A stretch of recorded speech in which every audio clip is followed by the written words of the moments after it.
বানা ইংরাজি মানে লেখা আছে ইংলিশে লেখা আছে S capital N small N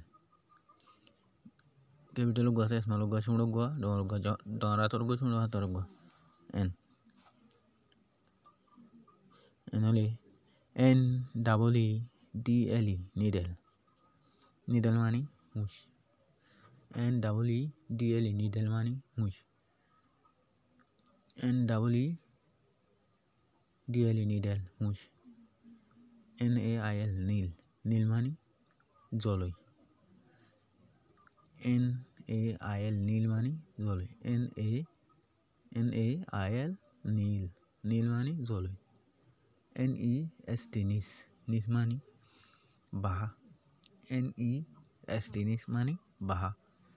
N E S T নিস বাহা হাইকর বাহারি নিডেল নীল